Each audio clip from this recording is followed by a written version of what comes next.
German submarine U-541 was a Type 9C U-boat built for Nazi Germany's Kriegsmarine during World War II. Laid down on the 5th of June 1942 at the Deutsche Werft shipyard in Hamburg, she was launched on the 5th of January 1943 and commissioned on the 24th of March 1943 under the command of Kapitänleutnant Kurt Petersen. As a member of the Type 9C class, U-541 was slightly larger than the original Type 9C boats, built to carry more fuel and travel farther into enemy waters. After completing her training period with the 4th U-boat flotilla, U-541 was assigned to the 10th U-boat flotilla for frontline service in November 1943. Her first combat patrol began shortly afterward, on the 4th of November 1943, from Kiel. She proceeded through the dangerous gap between Iceland and the Faroe Islands and into the central Atlantic, an area that had once been a hunting ground for German submarines. By this time, however, the tide had turned. Allied air coverage had increased, convoys were more heavily protected, and U-boats found themselves more frequently hunted than hunting.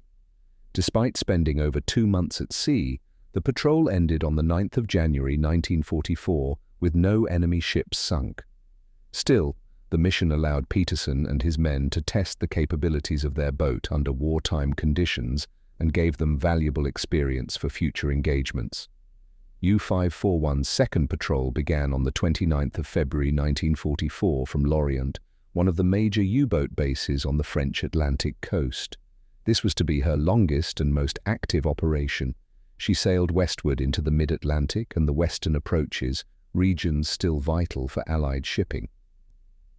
During this patrol, U-541 participated in multiple wolf packs, Coronel, Coronel II, Coronel III, and Borkum, designed to overwhelm convoy defenses with coordinated U-boat attacks.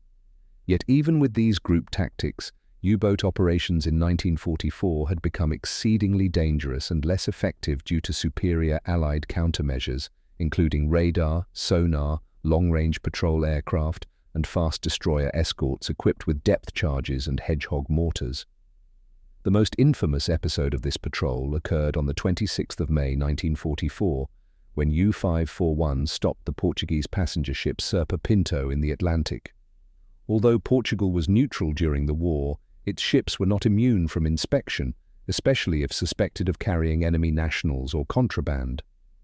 Acting under orders from BDU, the U-boat's crew boarded Serpa Pinto and spent 9 hours searching the vessel.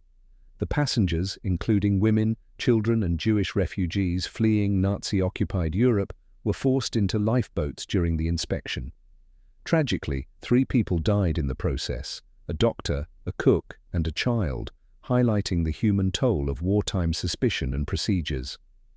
Ultimately, Petersen chose not to sink the Serpa Pinto, despite having received permission to take 2 American passengers into custody. The U-boat returned to Lorient on the 22nd of June 1944, with the 2 Americans aboard, who were turned over to German authorities. This incident caused diplomatic unease and was widely reported in the American press, with calls for stricter rules regarding the travel of U.S. citizens on neutral vessels. Petersen's decision not to attack the ship spared him and his crew from potential post-war prosecution, but it also reinforced the difficult moral and legal choices that U-boat commanders faced under pressure from both superiors and international law. U-541's third patrol began on the 6th of August 1944. By now, the Allies had landed in Normandy, and the situation on land and sea had shifted decisively against Germany. Nevertheless, the Kriegsmarine persisted in its efforts to disrupt Allied supply lines. U-541 operated in the waters off Nova Scotia, where she finally scored her first and only confirmed sinking. On the 3rd of September 1944, she torpedoed the British merchant vessel Livingstone northeast of Louisbourg. The ship sank rapidly, killing 14 men, including 13 crew members and 1 gunner. 14 survivors, including the master of the ship, were rescued by the Canadian corvette HMCS Barry and taken to safety in Newfoundland. Shortly after this attack, U-541 found herself the target of an intense hunt by Canadian naval forces.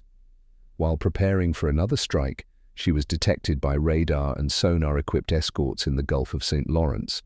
What followed was a two-day game of cat and mouse as U-541 tried to shake her pursuers, which included the frigate HMCS Norcid and multiple Royal Canadian Air Force aircraft. Utilizing her stealth maneuverability and the tactical skill of her crew, U-541 managed to evade destruction and break contact. She returned safely to Flensburg, Germany, on the 11th of November 1944 after a grueling 98-day patrol. During her time in Germany, U-541 underwent a significant technical upgrade with the installation of a schnorchel or snorkel. This device allowed the submarine to operate its diesel engines while submerged, drastically reducing the time spent on the surface and thus exposure to Allied air patrols. However, the upgrade came too late to make a strategic difference. On the 22nd of November 1944, tragedy struck when crew member Maschinengefreiter Valentin Seiler was killed in an accident during the boat's refit. Even in port, the dangers of U-boat life remained ever present. The final chapter of U-541's wartime service came in the last weeks of the Third Reich. On the 7th of April 1945, the boat departed from Horten, Norway, for what would be her last operational patrol. Germany's military collapse was well underway, and by early May, Berlin had fallen. On the 12th of May 1945, 4 days after Germany's official surrender, U-541 surrendered at sea to the Royal Navy. She was escorted to the Allied-controlled port of Lisahalli in Northern Ireland, where she joined dozens of other surrendered U-boats. With the war over, the Allies faced the question of what to do with the large fleet of captured U-boats. Most were deemed too dangerous or politically sensitive to keep, and Operation Deadlight was initiated to scuttle the remaining submarines in deep waters off the British coast.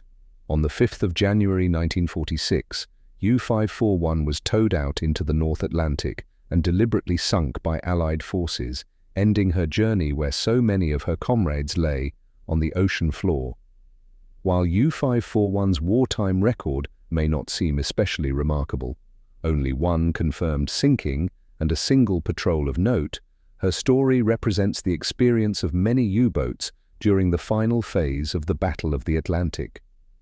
Gone were the happy times of early war success. The new reality was one of survival, isolation, and narrow margins. Technological improvements such as radar, direction finding, improved sonar, and air escort coverage had closed the Atlantic to Germany's U-boat fleet. Crews like that of U-541 were constantly on edge, often submerged for days, breathing stale air and listening for the telltale pings of Allied sonar. Captain Lieutenant Kurt Petersen, though not a famous name among U-boat aces, is remembered for his disciplined command and his humane decision during the Serpa Pinto incident.